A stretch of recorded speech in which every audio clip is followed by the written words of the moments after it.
Welcome back to my YouTube channel Reader Ford. आज हम लोग करेंगे क्लास 9th का इकोनॉमिक्स चैप्टर 1, जो हम लोग इस चैप्टर पे पहले से कंटिन्यू थे। राइट, हम लोगों ने इस चैप्टर में देखा था the story of village Palampur. इसमें हम लोगों ने एक विलेज के बारे में देखा था जिस विलेज का नाम हमारा पालमपुर है, गांव का नाम। इस चैप्टर में हम लोगों ने overview, introduction, organisation in production and farming in Palampur यहाँ पे थे। तो ऑर्गेनाइजेशन इन प्रोडक्शन तक हमारा कंप्लीट था। राइट, फार्मिंग इन पालमपुर में हम लोगों ने सेकेंड वाला ख़त्म कर लिया था इस पिछले वाले लेक्चर में। अगर आप लोग इस चैप्टर पे अभी जो इस चैनल पे नए हो तो प्लीज़ पीछे का जाके जो लेक्चर है 4 ठो वो ज़रूर देख लीजिएगा, जिसके कारण आपको समझ में आएगा। और अब आप लोग सोचोगे भाई इतने इकोनॉमिक्स के भी इसमें इतना छोटा सा चैप्टर है, इतना पतला बुक है, उसमें भी मैम इतना अलग अलग करके पढ़ा रही हैं।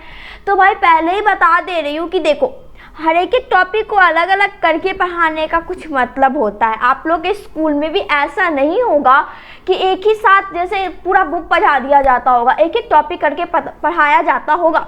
ठीक, उस पढ़ाते में क्या होता है, देखो जैसे कि थर्ड टॉपिक मैम करा रही है तो आज बस थर्ड टॉपिक ही करवाएगी, ज़्यादा से ज़्यादा होगा तो थर्ड से ख़त्म हो गया, फिर फोर्थ पे जाएंगी, आधा ही फोर्थ पढ़ाएगी, आधा से भी कम पूरा नहीं करवाती हैं क्योंकि वो फिर अगले दिन के लिए छोड़ देती है। सो देखो, एक एक करके छोटा छोटा करके पढ़ाने का मेरा ये मतलब हुआ कि आप लोगों को बिल्कुल अच्छे से समझ में आ जाएगा। और सेकेंड वाले टॉपिक पे मैंने मतलब 2 लेक्चर बनाया, 2 वीडियो, एक और इससे पिछले वाला भी उसी पे बेस्ड था।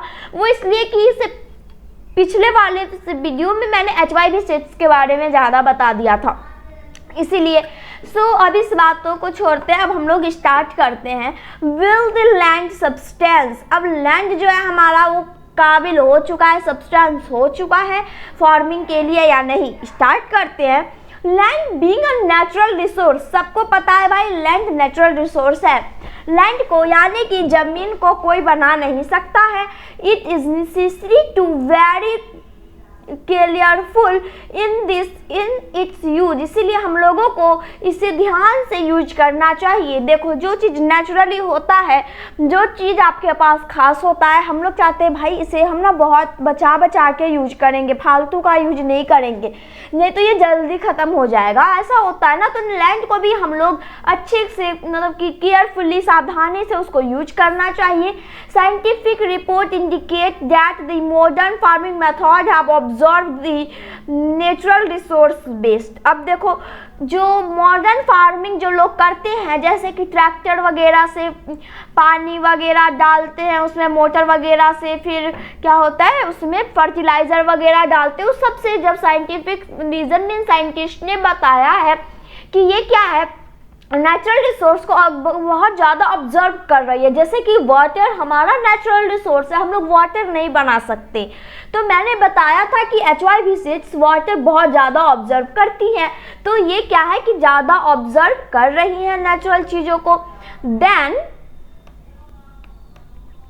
आगे देख लेते हैं।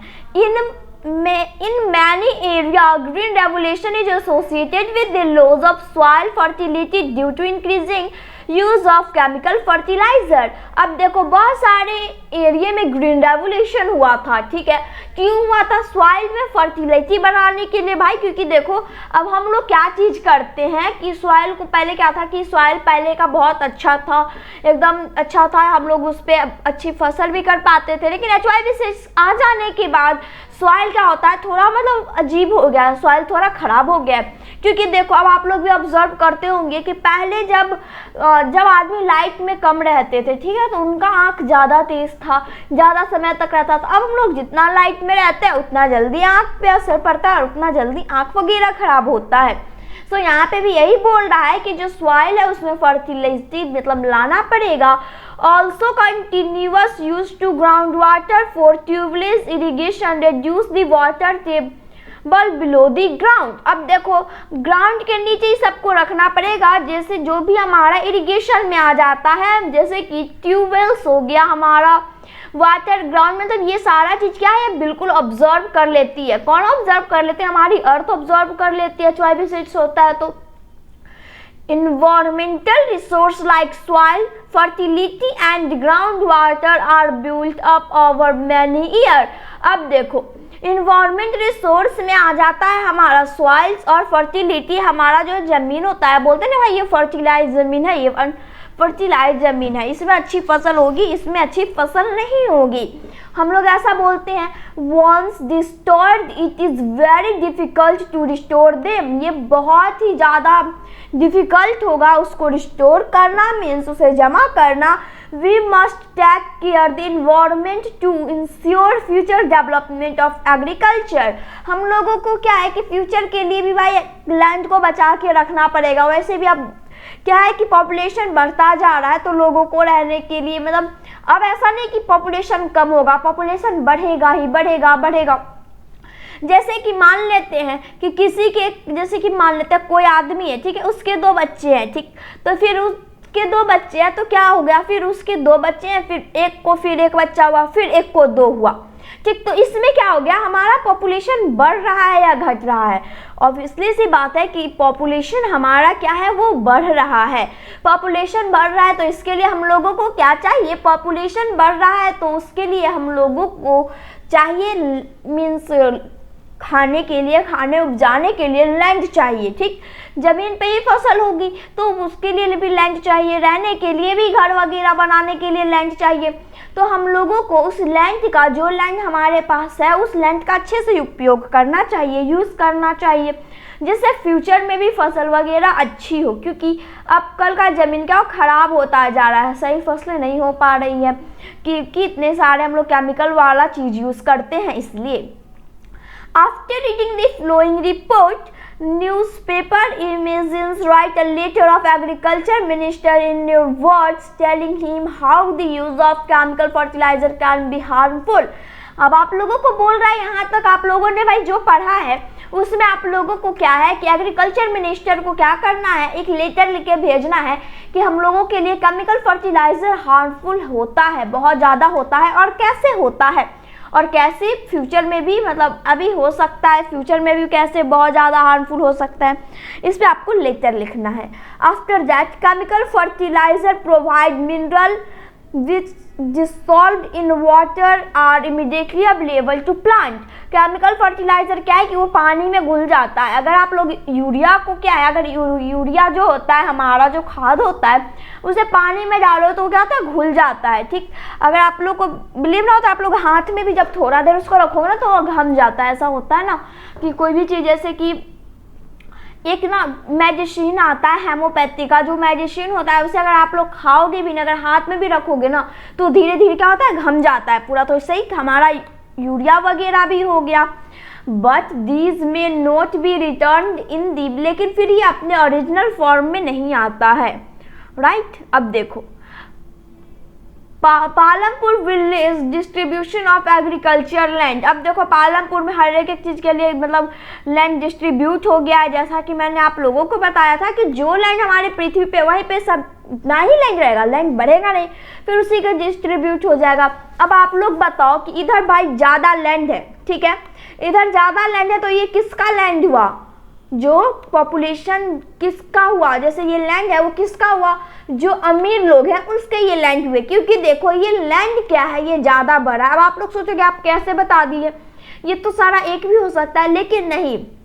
आप लोग देखो यहाँ से लेके, ठीक है, मैं यहाँ पे लाइनिंग कर रही हूँ, यहाँ से लेके एकदम जो लाइनिंग है यहाँ पे, सो यहाँ से लेके आप लोग को ब्लैक कलर में दिया होगा, सो यहाँ से यहाँ तक, ठीक है, पूरा एक जमीन है, ठीक। तो इतना दूर का एक है, फिर यहाँ तक का एक है, फिर अब देखो इसी साइड में क्या है, देखो इसी साइड में छोटे छोटे करके कुछ है, ये अलग हो गया हमारा, फिर ये इससे अलग है, तो इतना छोटा छोटा है, वो छोटे लोगों के है, ठीक है। आप लोग को यहाँ तक समझ में आ गया। अब आगे देखते हैं सॉइल फॉर लॉन्ग। सॉइल क्या होता है, बहुत लंबे समय तक।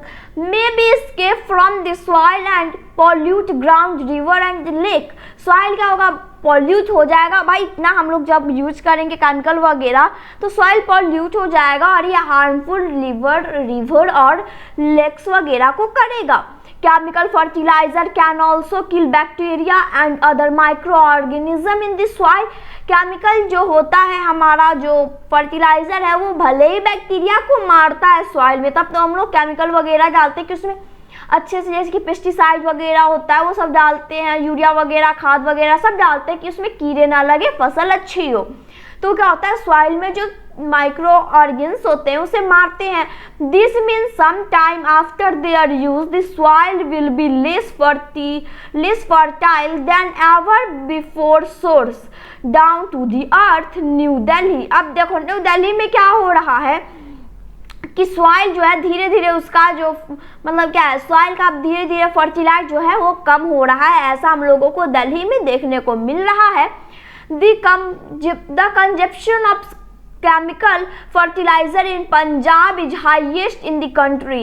अब देखो कंजप्शन जो है केमिकल फर्टिलाइजर का वो पंजाब में सबसे ज़्यादा है। The consumption use of chemical fertilizer has led to degradation of soil health. अब देखो जो केमिकल फर्टिलाइजेशन होता है वो क्या करता है कि हमारे सॉइल की डेग्नेशन मीन्स क्षमता को कम करता है। Punjab farmer are now forced to use more and more chemical fertilizer and other input achieve same production level. अब क्या बोल रहा है कि वहाँ के सरकार बोल रहे हैं कि हम लोग को ज़्यादा से ज़्यादा फर्टिलाइज का यूज करना चाहिए, क्या एकदम लेवल के हिसाब से कि भाई जितना हम लोग के, जैसे कि मान लेते कोई इंसान है, अगर उस इंसान को जितना मन होगा यहाँ तक, अगर उस इंसान को इसका मान किसी का पेट है, ठीक है पूरा पेट है, तो भाई जब उसे आधा तक भी पेट भर जाएगा तो पूरा खा के क्या करेगा, पूरा खाएगी तो उल्टी होएगी ना। इसलिए then this mean cost of cultivation is rising very fast. इसीलिए कल्टीवेशन का जो कॉस्ट है, दाम है, वो बहुत ज़्यादा बढ़ रहा है। सोर्स दी ट्रिब्यून चंडीगढ़, इसमें हमारा चंडीगढ़ का एग्जाम्पल है। अब देखते हैं यहाँ पे land 240 families cultivated all plot land less than 2 hectare in size। अब देखो 2 हेक्टेयर इन साइज है, मान लिया क्या है ये हमारा पूरा जमीन 2 हेक्टेयर का है। अब आप लोगों को पता कैसे चलेगा कि 2 हेक्टेयर है, मैंने बताया था कि पूरा साइज जो होगा हमारा एक स्क्वायर का, एक लैंड का, वो 100 मीटर होना चाहिए। तो चारों साइड 100 होगा, ठीक है, तो पूरा वो एक 1 हेक्टेयर हो जाएगा। तो अब देखो पूरा 1 हेक्टेयर जो हमारा लैंड है उस 240 फैमिलीज द्वारा उसी में सबको 2-2 हेक्टेयर मिले हुए हैं लैंड 240 फैमिलीज को। In size cultivation of such plot does not bring adequate income to the farmer family. Size जो हमारा प्लॉट का वो फार्मर फैमिली के लिए इनकम नहीं ला सकता है, तभी तो वो दूसरे के खेतों में काम करते हैं, फिर अपने फसल को बेच देते हैं। आगे देखते हैं इन 1960 में Govind was a farmer with 2.25 hectare of largely unirrigated land. अब अनइरिगेटेड जिसपे अच्छी फसल नहीं होती है, वो उसका गोविंद क्या था, एक किसान था, उसके पास 2.25 हेक्टेयर ज़मीन था। बहुत ज़्यादा होता है भाई। अब देखो, अब आप लोग बोलोगे कि मैम आपने 2 पॉइंट के बाद 25 क्यों नहीं बोला, 25 क्यों बोला। तो भाई देखो क्या होता है इसमें, अगर आप लोगों को पॉइंट के बाद चाहे कितना भी नंबर हो, माने 00 हो, फिर 3, 2, 1, 5, 9, 6, 0, 8 मीन्स कुछ भी रहे, ठीक है, कुछ भी रहे, तो आप लोग इसको ऐसे नहीं पढ़ सकते हो 1, 10, 100, 1000 ऐसे करके नहीं पढ़ना है, राइट। अगर आप लोग ऐसे भी बोलोगे 13, 29, 60, 16 और 8, राइट, 68, फिर भी ये रॉन्ग हो जाएगा। आप लोगों को पॉइंट के बाद पढ़ना है 0, 0, 1, 3, 2, 9, 6, 0, 8। आपको एक एक वर्ड को, एक एक लेटर को मीन्स नंबर को बोल के ऐसे ही पढ़ना है। आगे देखते हैं with the family of these 3 sons Govind cultivate the land, उसके पास 3 बेटे हैं गोविंद के पास, वो भी इस लैंड को कल्टीवेट करने में लगे हैं। Through they do not live very comfortable, भाई उसके ज़मीन पर जब अच्छी फसल ही नहीं हो रही है तो वो कंफर्टेबल लाइफ कैसे जिएगा। The family manage to feed itself with a little bit of extra income from buffalo that the family post। buffalo means भैंस भी है उसके पास, तो उससे दूध जो आता है तो उसी को बेच के उस लोग अपना क्या करता है, खाना वगैरह लेता है, भोजन वगैरह सारा चीज़ का पूरा सामान वगैरह खरीदता है और थोड़ा थोड़ा करके ही खाता है। क्योंकि देखो जैसे कि हमारी बफेलोज वगैरह भी होती है तो पूरे 1 साल 2 साल हरदम नहीं चलता है, ठीक है। हाँ मतलब कि उसमें भी क्या होता है, जब उसके बेबी होते हैं तब उसे मिल्क होता है, नहीं तो नहीं, वो वैसे ही रहता है। Some year after Govind death, कुछ दिनों के बाद क्या होता है, गोविंद की मृत्यु हो जाती है, वो मर जाता है। This land was divided among his 3 sons, अब वो जो 2.25 हेक्टेयर जमीन था वो उसके 3 बेटों में बराबर हो जाता है। ऐसा होता है ना कि कोई अगर मर जाता है तो उसका जमीन क्या होता है, हम लोग बराबर बराबर कर लेते हैं। जैसे कि मान लेते कि एक गांव में किसी के पास 2 बेटे हैं, ठीक है, एक पापा है उसके पास 2 बेटे हैं, तो उसके पास अगर एक जमीन भी क्यों ना हो, उसके पास एक जमीन भी क्यों ना हो तो दोनों को हाफ हाफ उसमें से मिलेगा, चाहे वो छोटा ही क्यों ना हो और चाहे वो बड़ा ही क्यों ना हो। Each one now has a plot of land. It is only 0.75 hectare in size. अब तीनों के पास जब बराबर हो गया, जमीन सबका बराबर बराबर बट गया, तो एक को मिलता है 0.75। जब एक को इतना मिला तो बराबर बराबर में सबको तीनों को 0.75 जमीन मिला। Even with improved irrigation and modern farming method, फिर उन्होंने क्या किया, उसको बहुत मेहनत करके भाई इरिगेशन किया, फिर मॉडर्न फार्मिंग मेथड यूज किया। Govind son are not able to make a living for their land, फिर भी उसके बेटों ने किया लेकिन अपने लिए मतलब उसका भाई जीवन जैसे चल जाए उतना वो लोग नहीं कर पाया उस जमीन पे। They have to look for additional work during part of the year। वो लोग क्या करते थे, अपना मतलब दूसरा वर्क करने लगे। हो गया, कहानी खत्म। अब हम लोग का है फोर्थ, राइट। फोर्थ वाला जो पॉइंट है हमारा वो देखो भाई वही भी कितना बड़ा है, कोई बात नहीं, फोर्थ वाला पॉइंट हम लोग अपने नेक्स्ट वीडियो में करेंगे। अगर आप लोगों को यहाँ तक समझ में आ गया तो चैनल को लाइक सब्सक्राइब और शेयर जरूर कीजिएगा। अगर कोई प्रॉब्लम हो तो प्लीज़ कमेंट बॉक्स में जाइए, आप अपना प्रॉब्लम बताइए, मैं आपके प्रॉब्लम का सॉल्यूशन जरूर दूंगी। और वीडियो के साथ बने रहिएगा। अगर आप लोगों को समझ में आ गया, अगर आता है तो अपने फ्रेंड लोग के साथ शेयर जरूर कीजिए। Thank you, have a great day.